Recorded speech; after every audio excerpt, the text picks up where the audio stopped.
Hi, I'm Dr. Don Miller, and I'm a clinical psychologist. Just a little bit of background. I started first internship in 1958.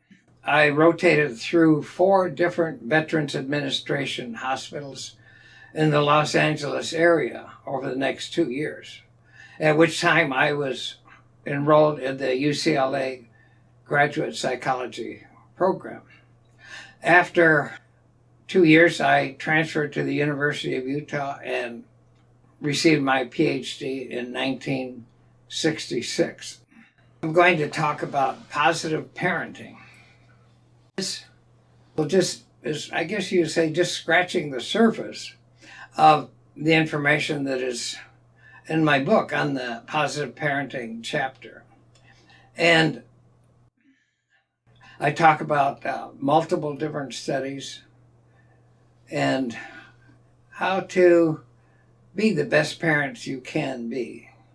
So now I'm going to go ahead and, like I said, just give you a capsule summary. The name of the book is The Last Self-Help Book That You Will Ever Need to Be Happy, which might be a little grandiose, but I think there's a lot of useful information there. First of all, as the theme of the whole book is tension, arousal,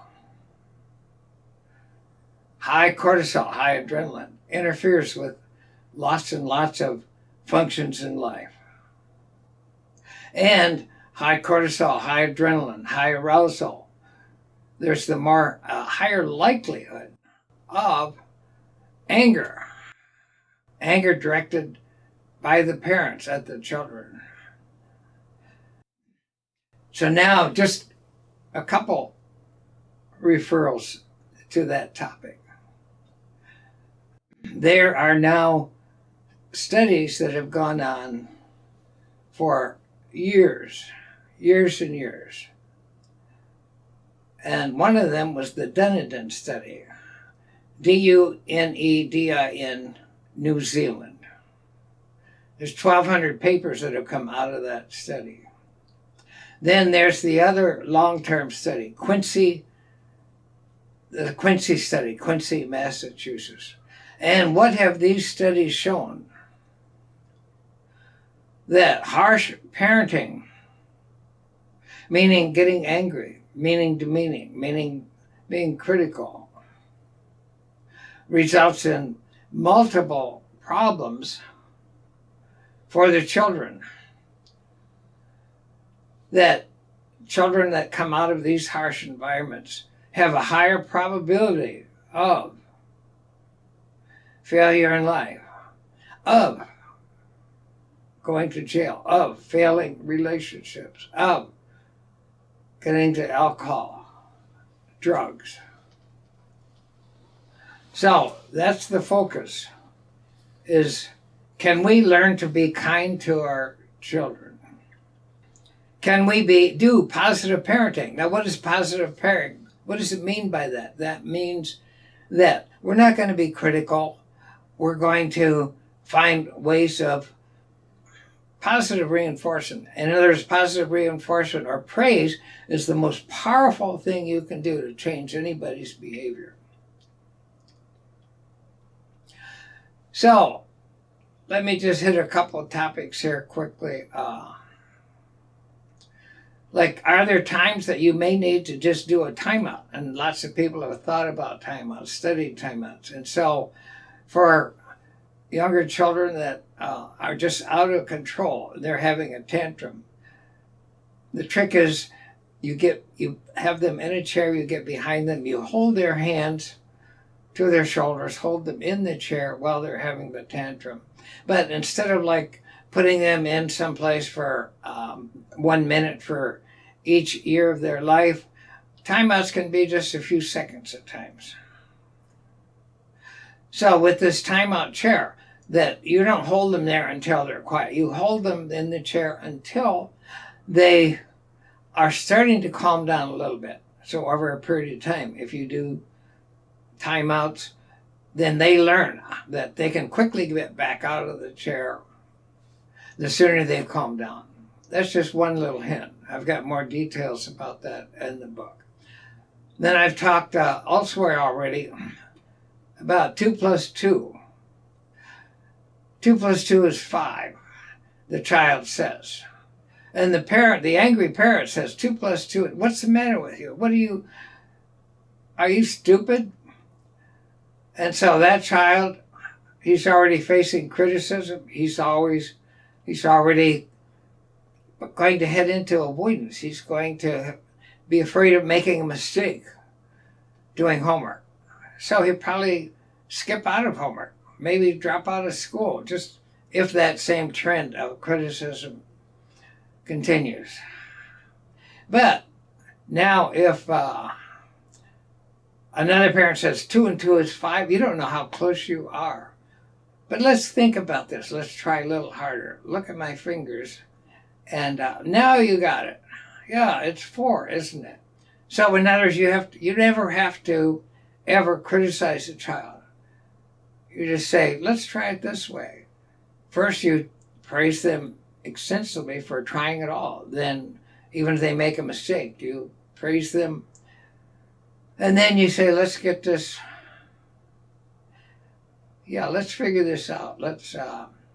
So then you let them stumble onto or hint about the right answer. So you never criticize. I've seen situations where somebody got 5 A's and 1 C. And what did the parents talk about? The 1 C. And so it becomes obvious to the child that I got more notice of the C than the A's. So, with that kind of criticism, it's like, well, I can't please them anyway. So a lot of times they'll stop trying.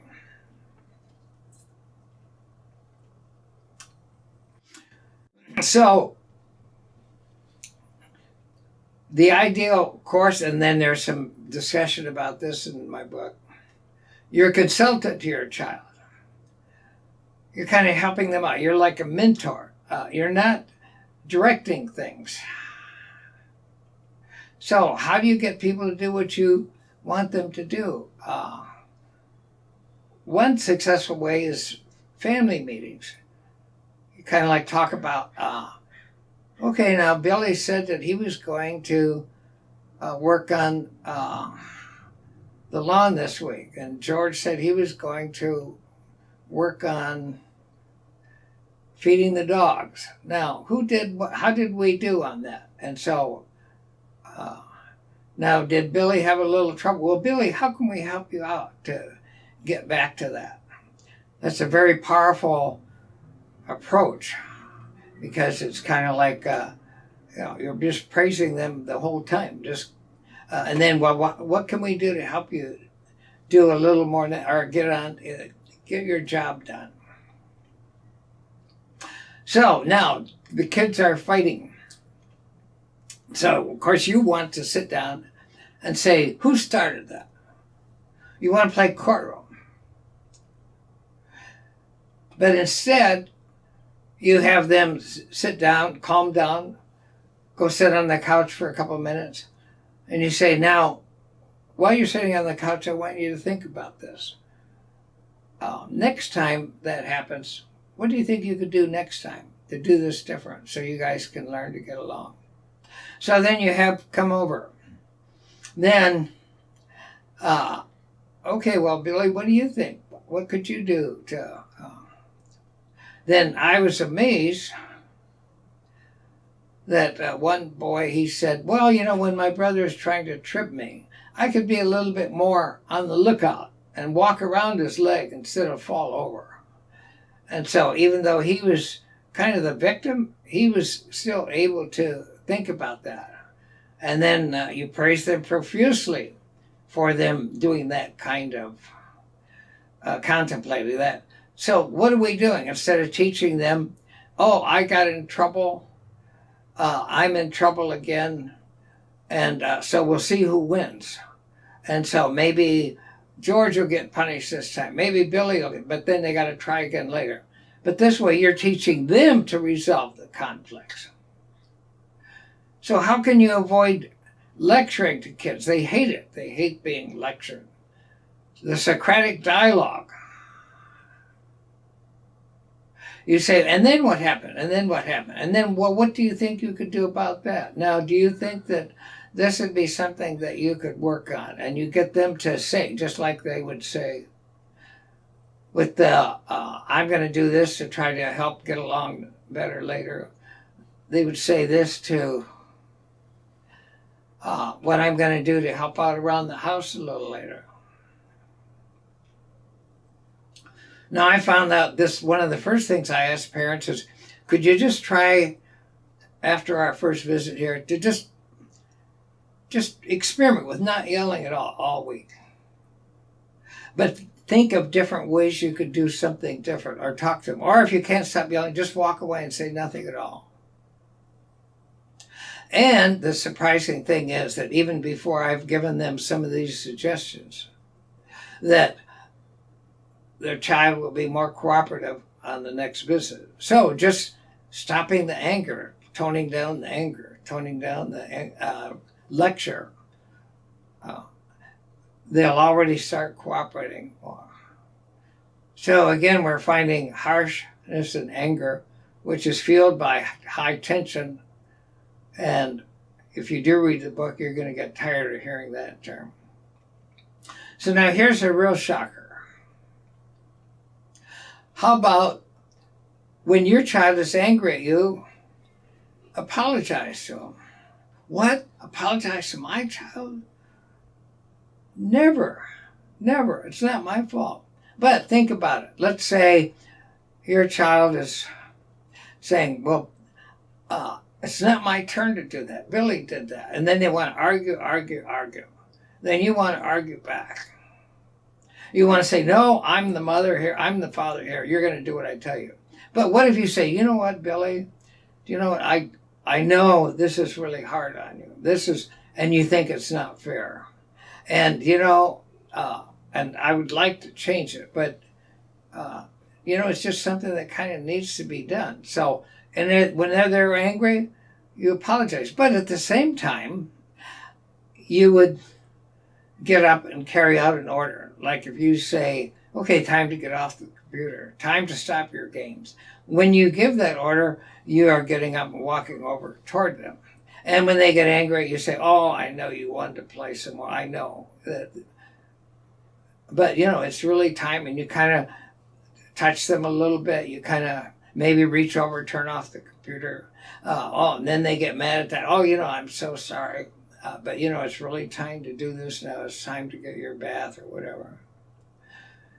What they learn with that? Well, one, there's not going to be any arguing if they are asked to do something. Two, they're going to follow the orders because you're going to get up, you're going to walk over there. And as soon as they start to follow the orders, what are you going to do?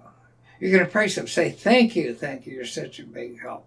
You're such a big help. I really appreciate it. So you have the power of praise.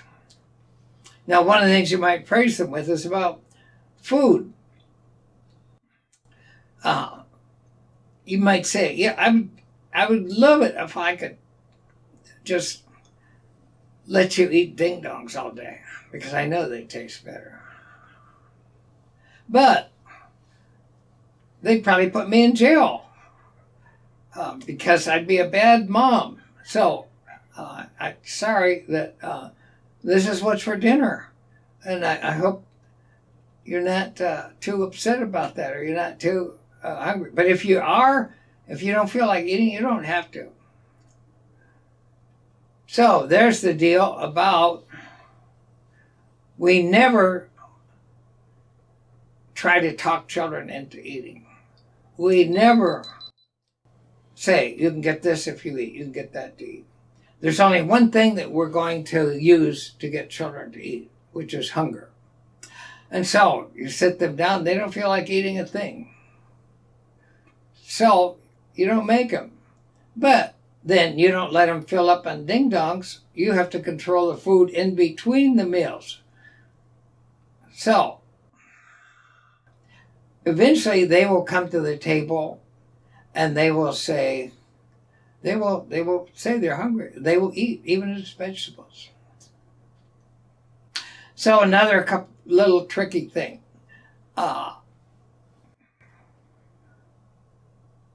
We don't have bedtime anymore. We have story time. So what do we start with, how about getting your pajamas on, then we can have playtime. After your pajamas are, after your teeth are cleaned, then you have free time. So in other words, instead of having bedtime as the very last thing, you have all the unpleasant stuff. Then you have free time. Then right after free time, and it is bedtime, we call it story time. So then you walk in there with them, and then they read you a story, or you read them a story, or you tell stories, and they're going to fall asleep while in that process. Now, why is that a good thing to do? Because up until fairly recently, maybe just a few thousand years ago, there was no such thing as bed. Each person had their own bedroom. You all slept in the same teepee, the same wigwam, the same igloo. So kids don't like to be alone. But if you walk them in there and let them get to sleep with story time, then yeah, you can ease into that process. So what about fixing school behavior? Now, how can you control behavior at the school that's going on? Well, first of all, you don't lecture and say, you cannot hit any of those little kids again. If you do that again, I'm going to do this, I'm going to do that, and you're going to lose your Game Boy. And I tell parents, never take things away from their kids. They're just going to get mad at you. But now there may be an admission fee. It might be that, okay, after you get an hour of homework done and it looks pretty good, and you're going to praise them a lot, then you get an hour of Game Boy, or whatever ratio you think is the right amount. But if you take the Game Boy away and never let them play, are they going to do the homework? Are they going to be? No, they're probably going to be mad at you. So that's just another little trick. But anyway, back to the school behavior. So I'm not going to be saying, okay, you were bad. You shouldn't be hitting kids. What you do is, it's an inquiry. Again, a little bit of the Socratic dialogue. Well, then what happened? And then what? And then what did he do? And then what did you do? And then you went over there. And then, okay, I see now. And I see, well, now, you know what? That didn't work out real good for you, did it? And so let's go back over that and see, what do you think you would do next time? Maybe, can you do this for me? Can you imagine that you're walking out on the playground and the teacher says, Billy, get over here. And you walked over and kicked her in the shins. Now that's kind of an extreme case, but it does happen sometimes. So now, instead of saying, how dare you do that? Do you want to go to jail? Do you want to you're dangerous and violent? Instead you say, okay, now next time when you walk over there and you kick the teacher, imagine that you're walking close to the teacher and now you know all the trouble that happened. What are you going to do next time? What are you going to do? Can you tell me? And now, could you imagine that for me?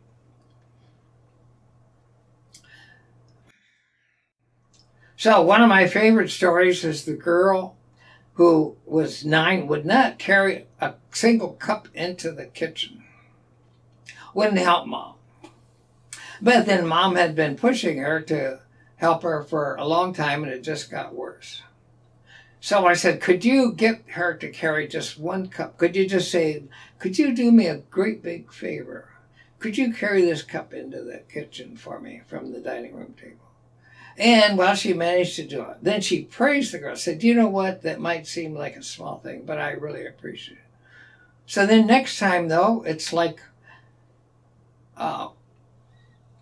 next time, maybe a cup and a plate. So you can see where this is going. And praise that, you're a big help to me. You're a big help to me. And in 3 months, the 9-year-old was walking around the kitchen. She had washed the dishes. She had mopped the floor. And she was following her mother around saying, is there anything else I can do? That is one of my miracle stories. But each phase, each step of the way, the mom was full of praise. Thank you, thank you, thank you. And so that became the place where the child was getting her praise. That was getting her emotional feeding. Because children, a lot of times, they will do stuff to get you mad at them and yell at them, because it's like they'd rather have that than no attention at all. And I could go on, and if you're interested in more, there's lots more stuff in the book. The last self-help book that you'll ever need to be happy, on Amazon. And one last thing. Spanking is banned in multiple countries. So there's a lot of people around the world that have recognized that that just is not a very good way to do things. It's almost always going to backfire on you in some way or another. So, good parenting, good luck.